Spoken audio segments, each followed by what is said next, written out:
more than 30 minutes should not be required, and one newspaper is very much sufficient for your preparation.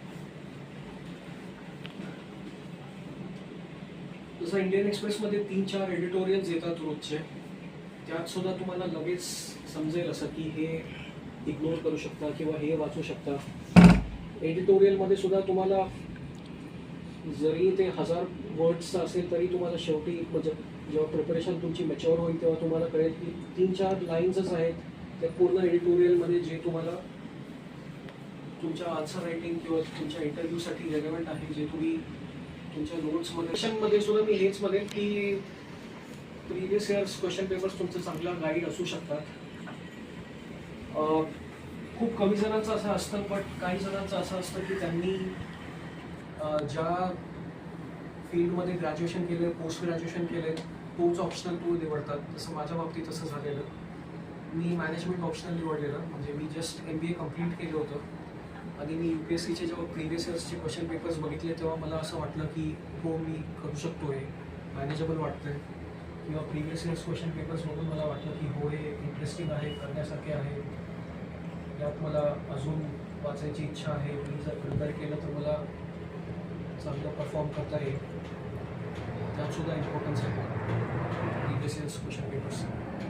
आणि अजून एक गोष्ट आहे, म्हणजे ऑप्शनल्समध्ये तुम्हाला अगदी चांगली तयारी करावी लागेल. म्हणजे 10वी-12वीच्या बोर्डाची ज्या लेवलची प्रिपरेशन असेल त्या प्रकारची तुमची तयारी असली पाहिजे ऑप्शनल्समध्ये. कारण ऑप्शनल्सचा खूप जास्त डिफरन्शिएटिंग फॅक्टर असतं, कारण बाकीचे पेपर्स तर कॉमनच आहेत. ऑप्शनलमध्ये बराच फरक पडतो.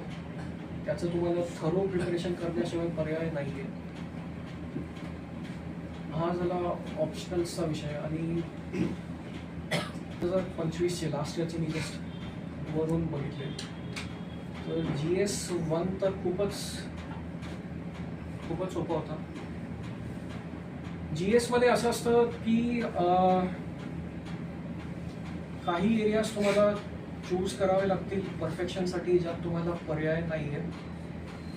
त्यात जसं मॉडर्न हिस्ट्री आली, पोस्ट इंडिपेंडन्स हिस्ट्री आली, वर्ल्ड हिस्ट्री आली.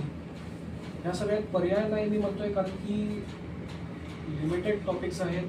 सगळे कॅन्डिडेट्स खूप व्यवस्थितपणे करणार आहेत.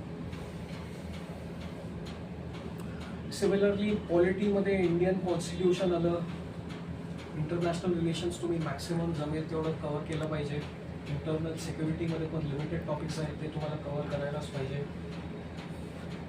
इकॉनॉमिक प्रिपरेशनसाठी एथिक्समध्ये पार्ट A, पार्ट B असतो. पार्ट A मध्ये टिपिकली तुमचे ते व्हॅल्यूज, इंटेग्रिटी, ॲप्टिट्यूड हे सगळे कन्सेप्ट्स असतात, आणि पार्ट B मध्ये केस स्टडीज असतात. एथिक्स सुद्धा तुम्हाला खूप व्यवस्थितपणे केला पाहिजे. त्यात तुम्हाला काही जास्त स्कोप नाही आहे सोडायचा.